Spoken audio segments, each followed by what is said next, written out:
Hello बच्चा party. Good morning, good evening and good afternoon. कैसे हो आप सब और कैसी चल रही है आपकी पढ़ाई? बढ़िया चल रही है ना?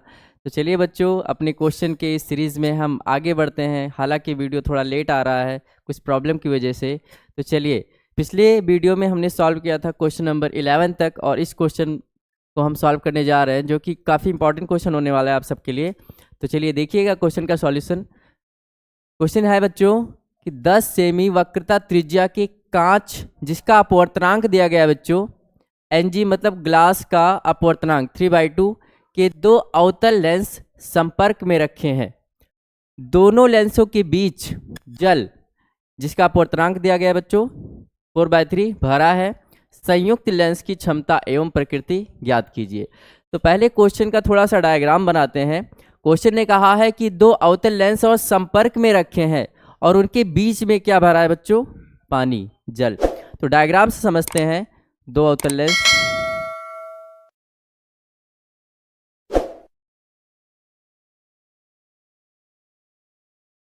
ये हमारा अवतल लेंस है।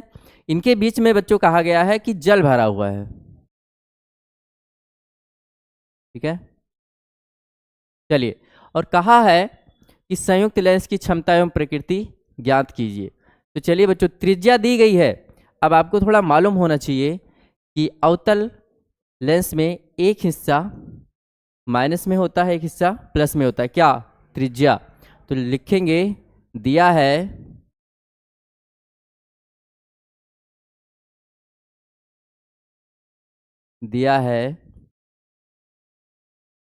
त्रिज्याएं।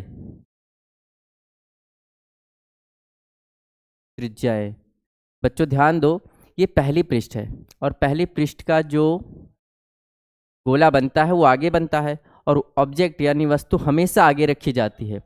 तो जो वस्तु की दिशा में जो सतह है उसकी त्रिज्या को माइनस में लिया जाता है। ठीक है, तो यानी हम कह सकते हैं R1 हमारा माइनस में 10 सेमी है और R2 हमारा प्लस में 10 सेमी है। ठीक है, दिया गया है बच्चों Ng का मान। Ng कितना है? 3/2। और NW यानी जल का अपवर्तनांक 4/3। ठीक है, तो चलिए हमें निकालना है इसकी क्षमता, और क्षमता निकालने के लिए चाहिए हमें फोकस दूरी। तो चलिए फोकस दूरी के लिए फॉर्मूला लिखते हैं।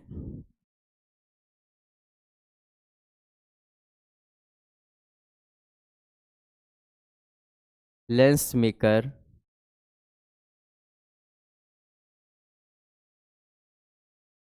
सूत्र से। तो बच्चों फॉर्मूला होता है 1/f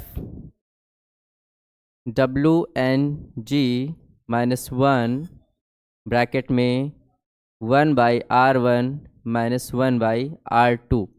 अब यहाँ पे आपको थोड़ा सा कन्फ्यूजन हो रहा होगा कि ये चीज़ WNG क्यों ली गई है बच्चों। बच्चों WNG इसलिए ली गई है कि जब जब हमारा लेंस जल के संपर्क में आएगा तो उसका अपवर्तनांक जल के सापेक्ष लिया जाएगा। ठीक है, तो चलिए वैल्यू देखते हैं। 1/f WNG को बच्चों कैसे लिखते हैं? पीछे वाला जो अक्षर है ये ऊपर रहता है और आगे वाला नीचे। R1 को आप क्या रखोगे बच्चों? माइनस में 10। माइनस R2 को क्या लिखोगे? प्लस में है तो प्लस में ही रहेगा बच्चों, ये निशान नहीं बदला जाता। 1/f Ng की वैल्यू 3/2 और NW की वैल्यू 4/3 -1। ये चीज़ माइनस में लिखी जाएगी ऊपर 1/10 -1/10। ठीक है,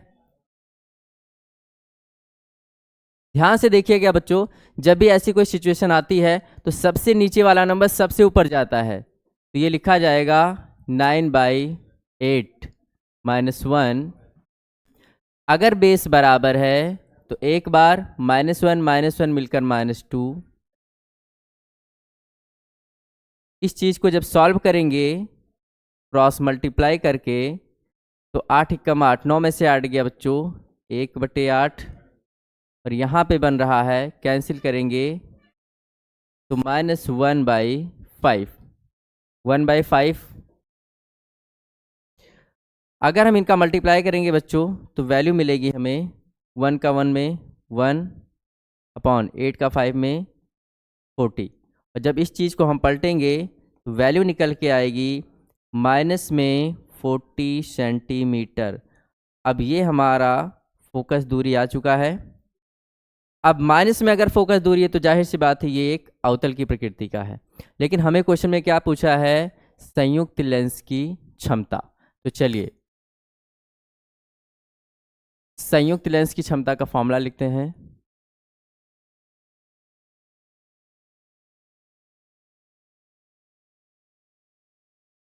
क्षमता, अब बच्चों जो क्षमता होता है वो फोकस दूरी का व्युत्क्रम होता है 100/f। 100 इसलिए लिया गया बच्चों क्योंकि हम सेंटीमीटर में इसको लाए हैं, तो हमारा डायोमीटर में आना चाहिए। तो f की वैल्यू क्या रखेंगे बच्चों, -40। अब इसको जब सॉल्व करेंगे तो यहाँ से ध्यान से देखिए, अगर हम एक जीरो से इसको कैंसिल भी कर दें तो ये 10/4 माइनस में 2.5 डायोप्टर, ठीक है, डायोप्टर। ये हमारा बच्चों क्वेश्चन का फाइनल आंसर है। तो चलिए स्क्रीनशॉट लीजिए और बढ़ते हैं अगले क्वेश्चन की ओर। चलिए बच्चों अगला क्वेश्चन जो कि बहुत ज़्यादा इंपॉर्टेंट, देख भी रहे हैं आप कितनी बार आया है और ये आता रहता है क्वेश्चन, ठीक है। तो क्वेश्चन समझते हैं बच्चों। ये हमारा जो पहला चैप्टर था सेकंड पार्ट का वो कंप्लीट हो चुका है।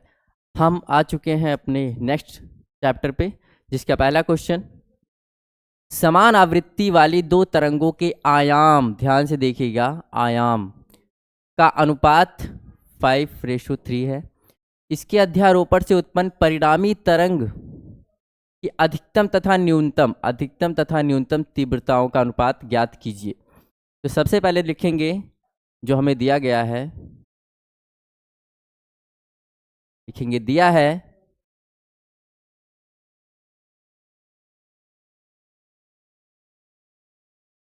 आयामों का अनुपात, आयामों का अनुपात। आयामों को बच्चों a से लिखते हैं, तो यानी A1 A2 कितना है 5:3।